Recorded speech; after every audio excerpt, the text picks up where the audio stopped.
them. So they pay extra money for this one, much in advance. So they give it as part of the Hajj price to the people who are organizing the Hajj. And they say this dam could be done anywhere outside, according to them. But the Hanafis, if dam required for some action that we missed out, one of the wajibat of Hajj, one of the wajib actions of Hajj, you must also do that as a separate Qurban, separate sacrifice, not part of that hadi. Hadi is wajib upon the people who do tamattu' or qiran in our case. I hope I did not confuse you, but inshallah I will explain these points again and again and again until you fully understand once we're there, inshallah.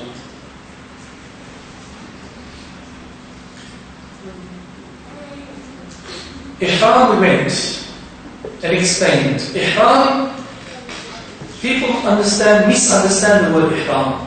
Ihram does not mean these. These are ihram clothes, uniform. When you're a policeman, you're either a policeman or not a policeman, correct? Wearing a policeman uniform does not make you a policeman. You need to have a license, you need to have some authority to be a policeman. That authority is given to you as a policeman when the governor or police commission or something, he signs and says you are a qualified, trained policeman, we accept you as part of the police force. Correct? Until you have that, no matter how many times if you go around walking with the police uniform, people will laugh at you. This is just silly. You're not a police, why are you acting like a police? Correct? Even if you carry a gun, they'll come and get the gun off you because you don't have a license to do so. Similarly, when you go to Hajj, when you put these on to yourself, you are not in a state of ihram. You're wearing ihram uniform, garments, guards, but you are not a muhrim yet. You're not in the haram state, ihram state yet. How do you do this? Before you do this, you take a beautiful shower. You remove all the unnecessary hairs from your body, according to Sunnah. You put all the perfumes that you want. You satisfy other needs that you have. Once it is done, you put these clothes on. For men, we're talking about. Nothing underneath. Unstitched. 2 pieces of towel. Inshallah, good quality, not see-through. You put them on. Then you pray 2 rakats of salat. In the first rakat after Fatiha, قُلْ يَا أَيُّهَا الْكَافِرُونَ. In the second rakat after Fatiha, you recite Qul Huwallahu Ahad. And after that, you salams, you make dua. After dua, now you're ready to make your intention to get into the state of ihram. Then you make the intention, whatever the intention is. If it's for Umrah, Allahumma inni uridu al-umrata fayassirha li wa taqabbalha minni. Oh Allah, I intend to make Umrah. Please accept it from me and make it easy from me. Part A. Part B. لبيك اللهم لبيك لبيك لا شريك لك لبيك إن الحمد والنعمة لك والملك لا شريك لك. خلاص. Now part A and B, intention and لبيك together. You already wore those clothes, uniform. You are authorized. Now you are in a state of ihram. Certain things become absolutely haram for you to do. Like when you make an intention in the morning, that's sahur time for fasting. After that intention, when the fajr enters, certain things that normally halal, drinking water is halal normally, becomes haram, eating is halal normally, becomes haram. Similarly, certain things become haram to you until you come out of this state of ihram. Is that clear? Inshallah. When you're putting on ihram, you need to be careful not to reveal your awrah. And last week we showed how to put it on. But for those brothers and sisters who want to put it on, we can put it on inshallah. No stitches, no pins, no whatever, knots, not allowed. Yes. Hajj.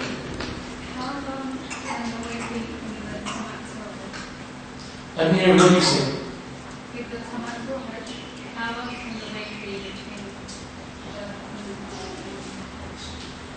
From the break of end of Umrah, beginning of Hajj, Depends on when you went.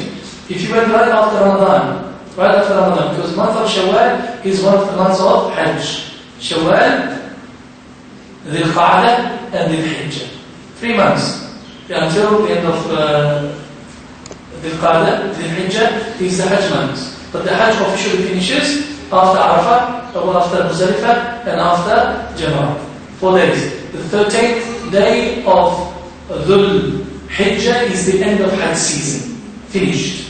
From Shawwal, say the first day of Eid al-Adha, or second day, not Eid al-Adha, Eid al-Fitr, or the second day or third day of Eid al-Fitr, you put on the ihrams on. You make the intention for Qiran. So you cannot take it off for 70 days. After you have to wait. But if you make tamattu', yes, you can do Umrah and wait for 60 days or 70 days until the Hajj time. Still, no problem. Separation depends on when did you enter and how long you're going to stay there. Until Hajj, yes. And is there a Qurban for Umrah? Is there? Zakat for Umrah? Is there a Quran for Qurban? No Quran for Umrah.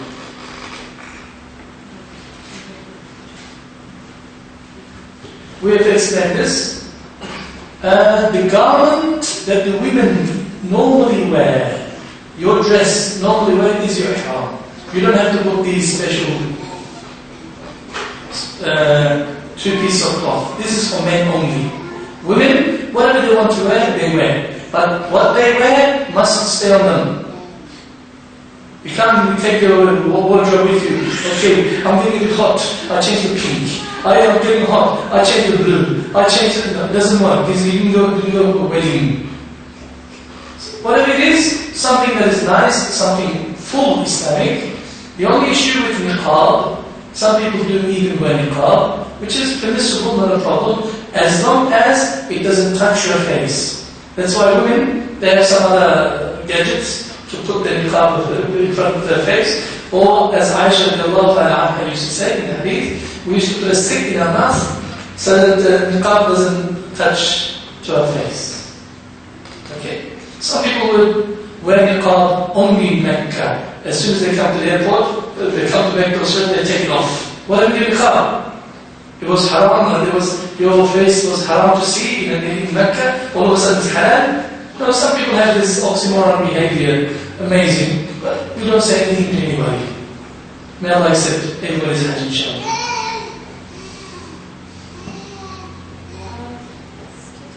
In the state of Iran, for a female, if she wants to make her wudu again, then how about the headscarf? Can she put it on? Of course she can. For myself? Yeah, no problem. I'm cleaning, what you call changing your clothes. Okay. But for wudu, she can put Yes. it off and put it Yes. again. If your clothes become nature for some reason, you can wash it somewhere and put it on again. If it's ihram, with ihram in particular, the ulama say you can change as many ihrams as possible. Last year, this is such a beautiful rule. One particular patient, Haji, became a patient. He developed a new sickness. He can't hold his urine. So all of us, because we're trained in this, we had 3 or 4 spare ihrams with us. So he went through maybe 8, 9 sets of ihram during Muzdalifah alone. Because in Muzdalifah, I'll explain, you want to make wudu, sure. The queue is from here to the shops. To the shops. So you need to be prepared. Eat less. Not much liquid. So you need to be careful.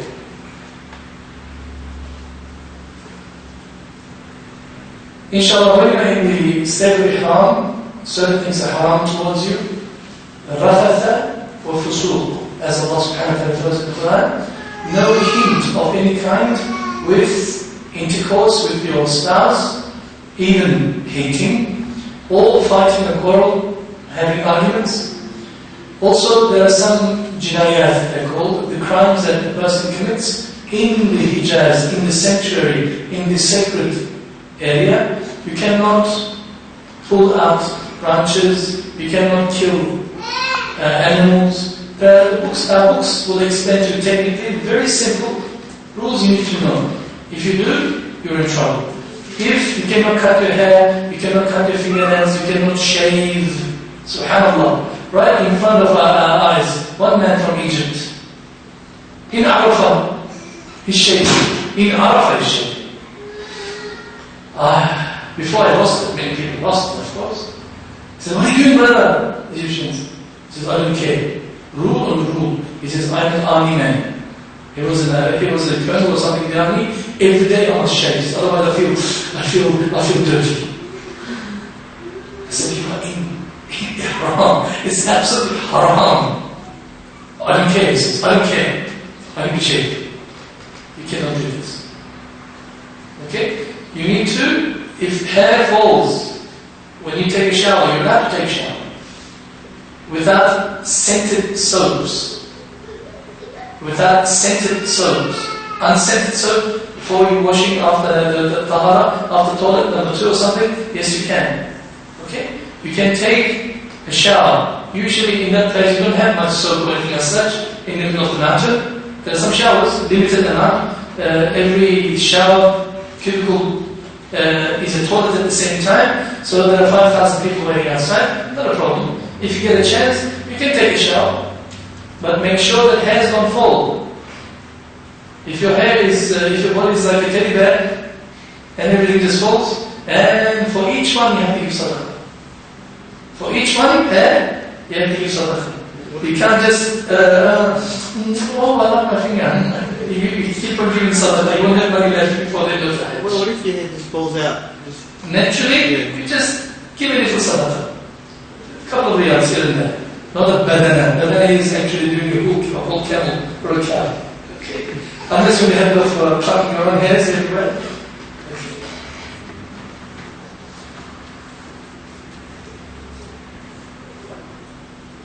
And once you're in the state of ihram, be careful when they give you refresher towels on the plane. On the plane, do not use them because they have perfumes in it. So you need to be careful. One of the biggest things the Aussies face is this perfumed soap business. Ladies forget.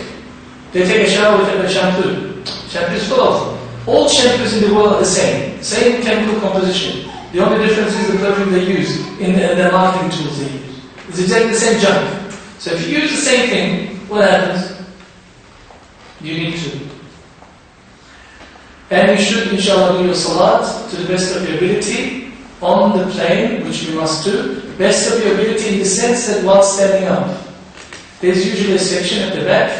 Some of the airlines are very easy. Malaysian Airlines, Indonesian Airlines, Muslim Airlines, they usually give you a section. But sometimes it may not be possible if it's absolutely chockers.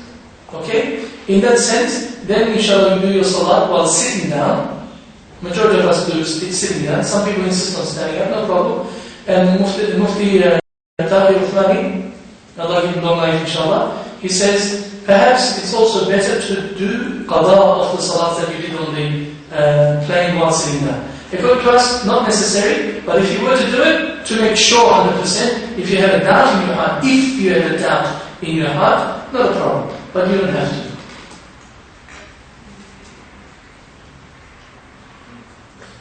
Now we arrived in Jeddah. I think this is where we stopped last week. Correct?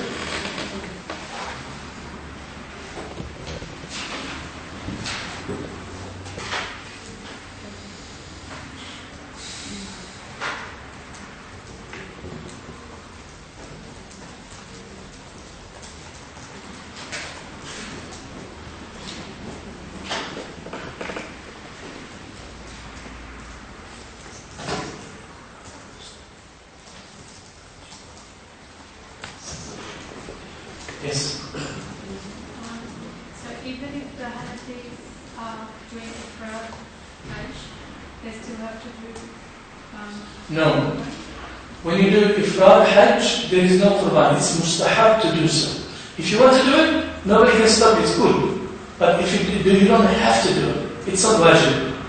But you see, some of our brothers, I know, they've been doing hajj for many years. Sometimes they say, because we want to cover all hajj times, ifrad, qiran, and tamattu'. So one year they do qiran.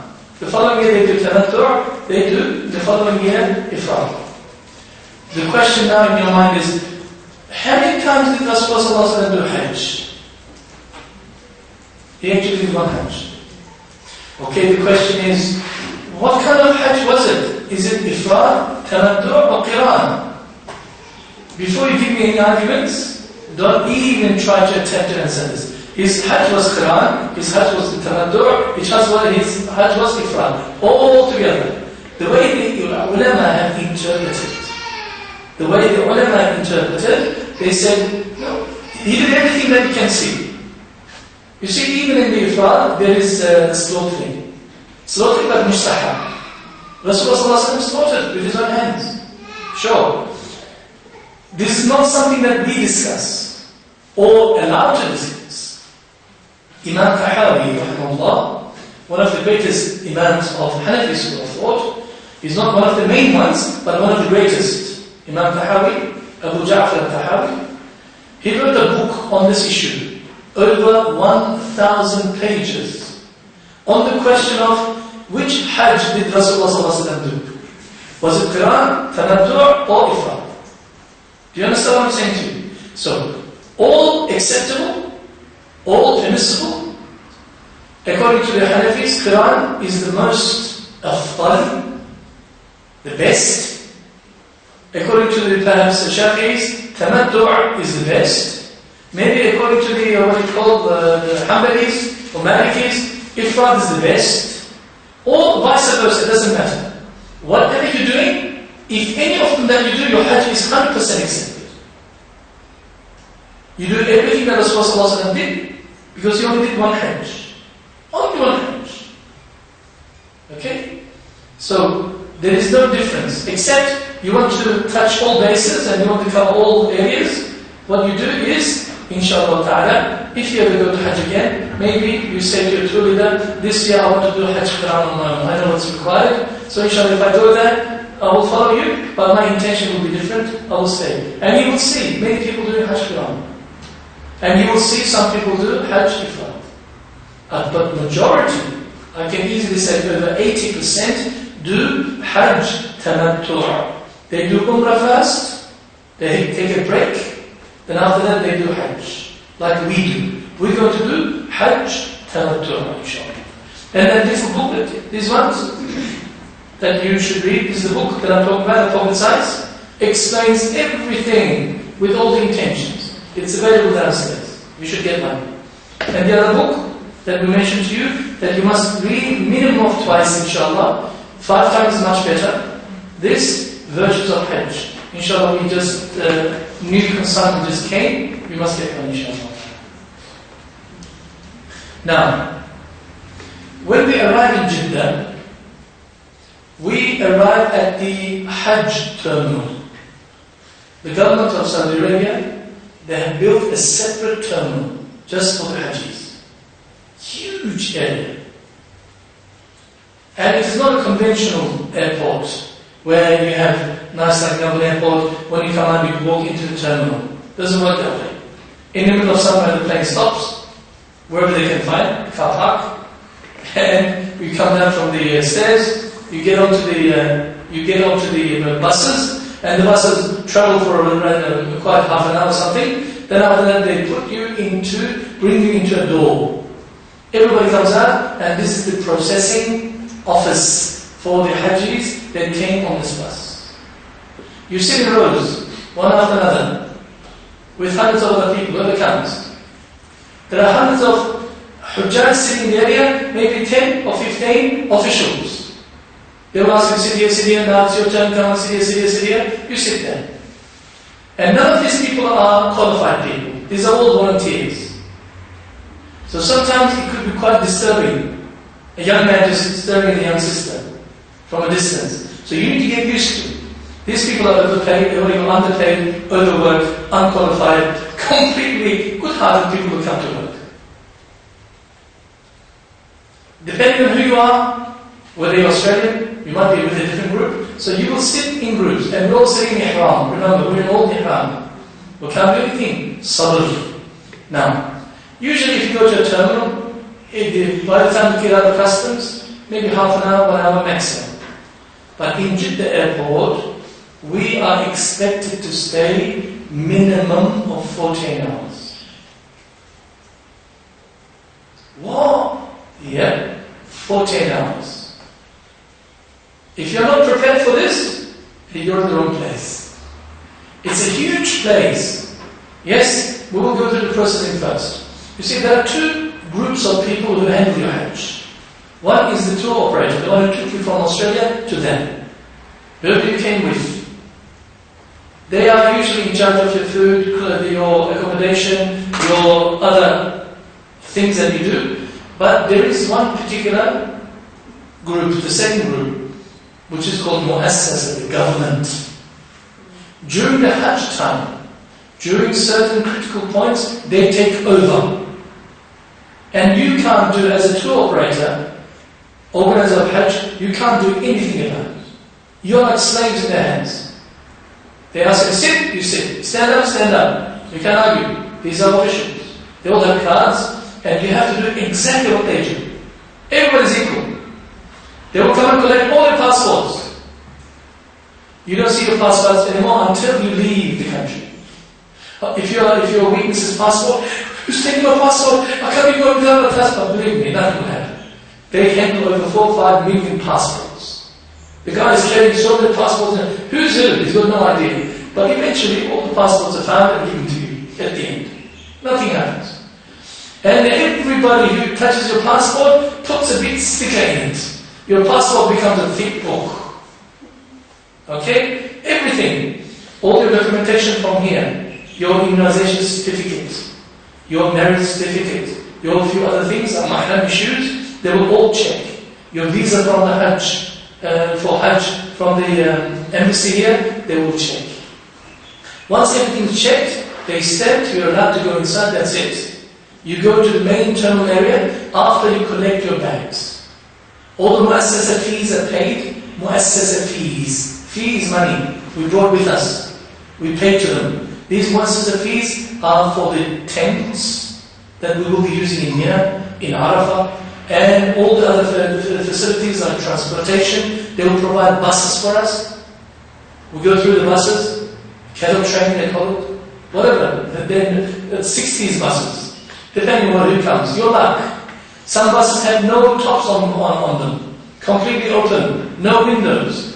These are the Shia Brotherhood way. I mean, they're the Brotherhood use. The Shias, they have to suffer, they say. They can't have an air conditioning. So they need to go through this difficulty.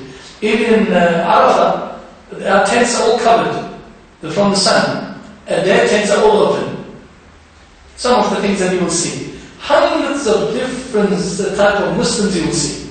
But your duty is not to be concerned yourself with them. You look at yourself.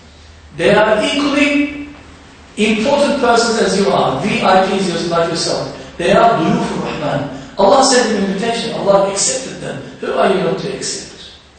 Whoever they are, from this country, that country, it doesn't matter. You just say, Assalamu alaikum salam. Only thing that you have to know that they're your brethren. So once we collected our luggage, we walk with our luggage with the traders to a corner. They designate for us. Office number 38. Or depending on what the office this year. Office, Muassasa office, that is in charge of processing our passports and allocating where we're supposed to go. Once we are there, we wait. Some come and go. Every 5 minutes they take your, take your IDs and check who you are, what you are. Every 10 minutes. They're paranoid with this. So you have to get used to it. You can't get upset. There's plenty of food at the airport. There's little matches everywhere. You can do anything you want. You can go shopping, Chinese shopping in the airport. It's open airport. Open airport. You can look outside and see the sky. If it rains, they have some sails to protect you from rain. But minimum expected time from the airport that you arrived until you reached your destination in Mecca or in Shisha, where we're going to go to Hajj first in our group, is minimum is 14 hours. If it's less than 14 hours, there's a special gift from Allah subhanahu wa ta'ala. No matter what time you arrived, whether in the morning or in the afternoon, add 14 hours. So some people who are seasoned Hajjis, as soon as they're there, if they haven't slept, they go to the corner, they sleep. Says when they come, they'll wake up. Okay. There's no problem with this. No problem. No problem. Sleeping doesn't break your ihram. If you break your wudu, you're going to make wudu again. There are showers. People go and take a shower. Sometimes it's hot. Sometimes it's cold. So once waiting is finished, processing is done, they will tell us, get onto these buses. All the luggage will be put onto the bus.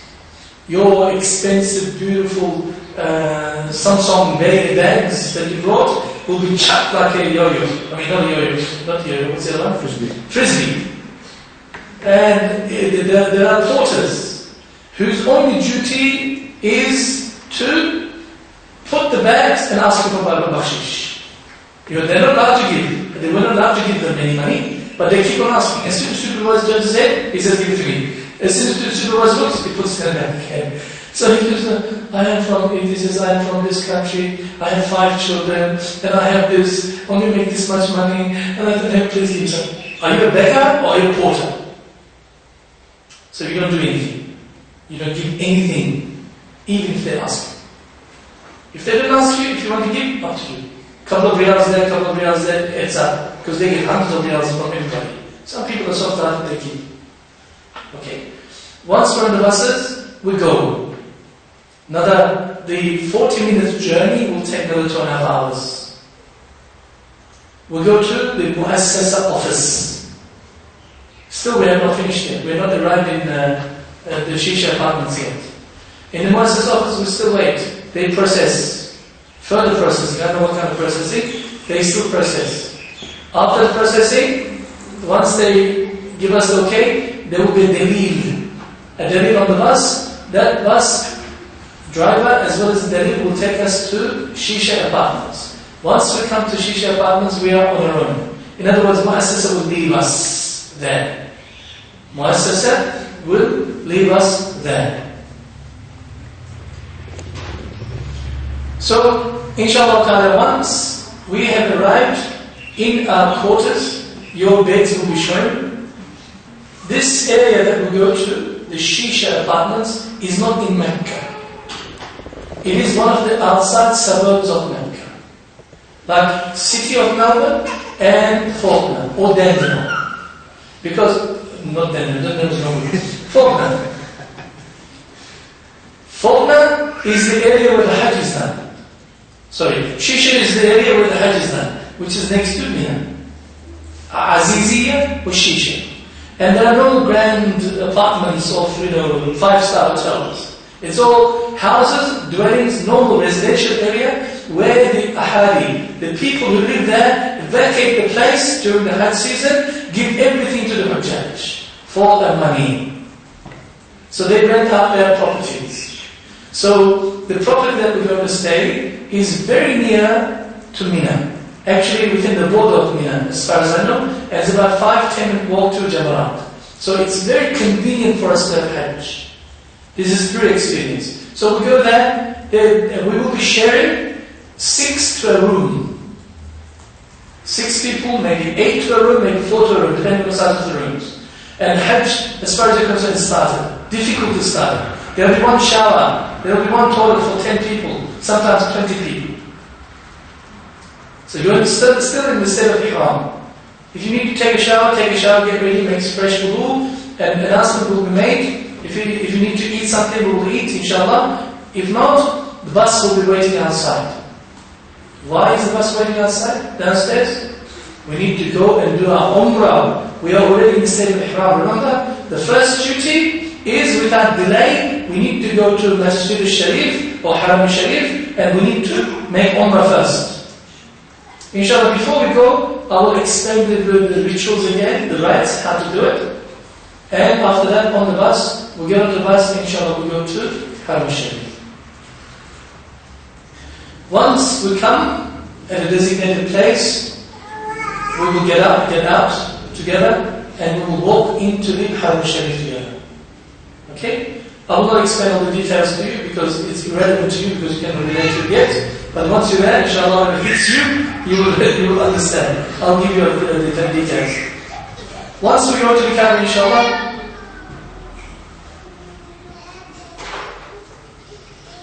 once we go to the Kaaba, There is a particular ritual that we have to follow. If you're inshallah the first time, you put your head down with full respect. You're walking, don't look at the Kaaba until you can really see the Kaaba. Inshallah. We walk, we come to a place, I'll take you to a place where, away from the traffic. Not away from the people, away from the traffic. Because people are everywhere. So once you're there, you put your head up and have full Kaaba in view. That's the Kaaba, Baytullah, house of Allah subhanahu wa ta'ala. Then you make dua to Allah subhanahu wa ta'ala. Let it out. Anything that you wish. It is said that it is one of those times Allah accepts your dua. Whatever dua that you make, Allah subhanahu wa ta'ala accepts your dua. So we'll give you 10 minutes, 15 minutes, whatever you need.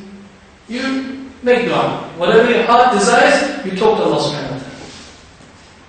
Once it is done, inshallah ta'ala, Imam Abu Hanifa, rahimahullah, when he did Hajj first time, when he saw Kaaba first time, you know what his dua was? Look at his dua. This is the intelligent man. He says, Oh Allah, whatever dua I make after this dua, please accept it from me for the rest of my life. That's his dua. So what do you want? Ya Allah, I've been dreaming about the red Ferrari.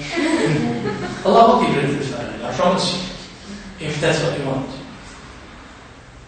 But oh Allah, I wish for your love. I want to become a servant whom you're pleased with. That Rasulullah is pleased with. I want to die in a state of Iman. I want to be a neighbor to Rasulullah. If that's your dua, Allah will also accept it. I want to learn the Quran. I want to know you. Give me health. Give me wisdom. Protect me from all forms of evil. Make my life easy, both in this world and hereafter. Wallah, I need another man. In some ways. Whatever you ask. Not necessarily one dua, you can ask so many duas. But Imam Abu Hanifa, rahimahullah, he made one dua. Now,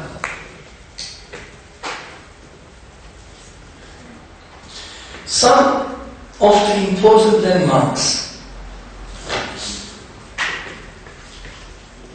People, when they first enter into the Haram Sharif, they are overwhelmed by the sheer size, so huge, and so many people. Many people, especially above 30, 40, they get disoriented. They're lost. Everything looks the same. So the authorities have, and it's almost impossible for you to memorize all the doors of the Kaaba in one go. One way of making sure that you do not get lost. Because in the masjid, you can't get lost. This is the masjid. You walk around the masjid, you can't get lost. How can you get lost in your own house? In the house of Allah subhanahu wa ta'ala. So don't panic. As soon as you're walking, you turn around the door from the door, the Kaaba area. When you come to the Kaaba area, you turn around and look. Right at the top of the door, there is a huge light. Different color light. If it's a green light, remember the green. If it's a red light, purple light, orange light, or some other light, that's the door. When I do tawaf and when I finish everything, I have to get out from that door to meet my friends outside. Otherwise, if you were to come out from the other door, you'll be completely lost amongst millions of people. And we have to wait for you. It'll take a day or two before you find us. Especially in a state of panic. Many people lose it. We're not as rich as the Singaporeans. They have now included a part of their package to put a GPS, the GPS thing on their hajis, permanently implant on their skin or something. So if they're lost, they track, okay, she's over there. Mrs. Binti Alam something is next to the 7th door of Kaaba. Beep, beep, beep, beep, beep, beep. She feels the beep, beep, stay where you are. We'll come to get you. We can't do this. We're not that rich yet. Maybe in the future, Allah. Or Scotty, give me up. But we can't do that yet. Hey, inshallah. But if you get lost, don't panic, because you're in the house of Allah subhanahu wa ta'ala. The first thing that you must look at, the lights. Which door did you come? Was it a black light, blue light, whatever color light? And once you finish everything, keep walking. And you will eventually come to this light. And you say, okay, that's the light, I'm going to come out through that door. And your friends will be waiting outside. Okay. One technique that really works with us. After a couple of days, you know the whole place like inside of your hand. You never get lost. But the first time, people get lost.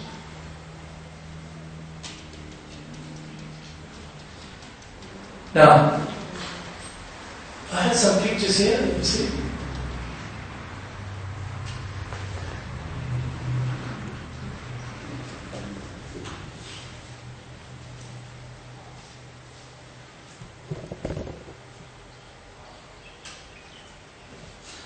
We work with hajj2p2. Who doesn't know what hajj2p2 is? Hajj2p2 is black stone. The stone is the Jannah. Stone from Jannah, a meteorite, yes.